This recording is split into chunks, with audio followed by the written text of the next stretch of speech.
이제 실업수당을 받게 되잖아요. 실업수당을 받게 되는데 어쨌든 요 기간에는 기간 인정을 받을 수 있는 방법. 왜냐면 이게 기간이 되게 크리티컬한 게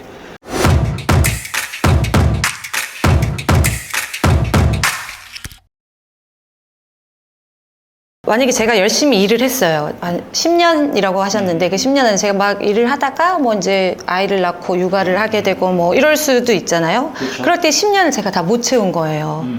그러면 추가 납입하는 방법 말고는 또 다른 방법은 없을까요? 말씀하신 대로 그 애를 낳게 되거나 아니면은 군대에 가게 되거나 실직을 하게 되거나 그러면은 그 추후 납부가 있을 수 있지만 추후 납부를 하지 않고 기간 인정을 받을 수 있는 방법. 왜냐면 이게 기간이 되게 크리티컬한 게 나중에 내가 그 가입 기간이 얼마 되느냐가 되게 중요한 거예요. 가입 기간에 따라서 그 지급률에게 다 그 수령 금액에 다 영향을 미치기 때문에 그 잃어버린 기간으로 놓쳐져보다는 그걸 인정받았으면 좋겠다.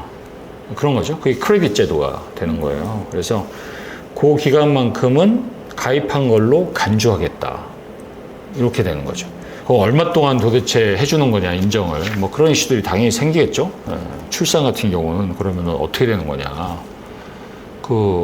무한정 되는 거냐. 이런 게 있어요. 출산의 경우에는 이제 육아휴직이라는 제도가 있잖아요. 그래서 직장에서 기본 6개월에서 1년 또는 뭐 출산휴가 말고 육아까지 합치면 뭐 2년 해가지고 그러면은 2년 하고 또 애를 낳고 그럼 또 2년 하고 그래서 그 제가 다니던 옛날 직장 같은 경우는 그 직장에 다니는 여성분들의 제 정확한 통계는 아니에요. 근데 예를 들어서 한 5%는 계속 출산 휴가 휴직 찍는 거예요. 그거를 어떤 관점에서 보면 이게 사회적으로 손실 아니야?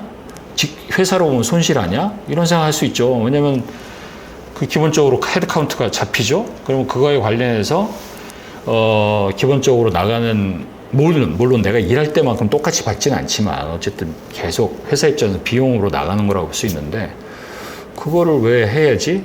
라고 생각할 수 있지만 사실 출산이라는 거는 일개 직장의 문제가 아니라 사회적인 문제잖아요. 요즘같이 저출산 할 때는 그러니까 애를 낳아서 기르는 거는 그 가정의 문제가 아닌 거예요. 사회의 문제인 거지. 그렇기 때문에 이거는 사회가 같이 부담을 해줘야 되는 거고 국민연금 관점에서 보면 그 기간 동안에는 가입으로 인정해주는 크레딧을 주는 거예요. 사회적으로 그런 걸 부여하는 거죠. 그래서 2008년에 이게 제도가 도입됐다고 하는데 첫째 이건 아니고요. 둘째부터 이제 출산에 들어가게 되면은 그 크레딧을 주는 거죠. 그래서 둘째 할 때는 12개월. 그 다음에 이제 어떻게 돼요? 우리가 다자녀를 장려하잖아요. 옛날에는 아들, 딸 구별 막 하지 말고 하나만 한 명만 해서 잘 살자 했는데 그게 바뀌었어요. 이제는 그런 세상이 아니에요. 지금은 2명, 3명 이렇게 낳으시는 분들은 애국자인 거예요. 애국자고 사회에 엄청난 기여를 하는 거예요. 셋째부터는 다시 12개월이라 18개월 이렇게 늘어나는 거죠. 그러면 그 출산 크레딧이 그러니까 출산 크레딧이 12개월, 18개월 합치면 30개월이잖아요. 근데 이거를 또 무한정 할 수 있느냐? 또 그건 아니에요. 50개월까지. 그래서 넷째를 낳으시더라도 거기서도 18개월 해서 계속 가산되는 건 아니고 그러니까 엄청난 배려를 하는 거죠. 그러면은 이 출산 크레딧은 엄마만 받을 수 있나요? 그거는 이제 선택으로 해서 왜냐면 애는 여성분만 하시는 게 그 어머니만 하시는 게 아니고 남편이 같이 하는 거니까 그거는 이제 양쪽을 나눠서 할 수도 있고 나눠서 받을 수도 있고 선택할 수도 있고 그거는 이제 그것도 되게 합리적으로 돼 있는 거죠. 우리가 이제 출산 크레딧이 상당히 배려를 하고 있는 거를 보면 알 수 있는 게 군복무 크레딧. 군복무 기간이 이제 지금 많이 짧아졌지만 어쨌든 지금 20개월? 18개월? 뭐 이렇게 되면 그러면 이제 18개월을 다 주진 않아요. 그러니까 6개월 이상 이제 군 제도가 워낙 다양하지 않습니까? 그러면 6개월 이상 하게 되면 6개월 주겠다. 그래서 어쨌든 군의 경우에는 6개월 크레딧. 그러니까 출산 크레딧하고는 잘 다르죠.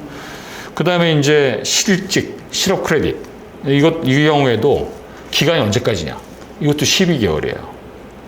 그리고 이때 크레딧은 좀 성격이 달라요. 이때는 그 구직 기간이고 그러면 이제 실업수당을 받게 되잖아요.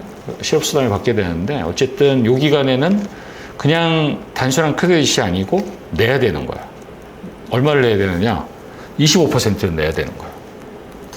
그러니까 이거는 조금 순수한 크레딧은 아니고 어쨌든 내가 내 부담이 있는 상태에서의 크레딧. 그래서 다시 한번 정리해서 말씀을 드리면 출산이 어쨌든 배려하는 크레딧으로 보면 가장 큰 거죠. 왜?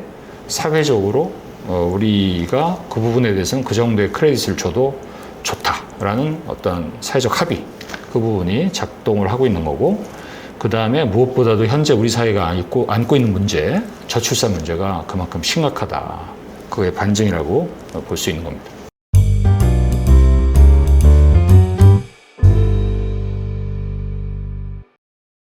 진짜 사람 일은 어떻게 될지 모른다고. 나중에 뭐 만약에 파산을 할 수도 있잖아요. 혹시 연금도 압류 대상이 될 수 있나요?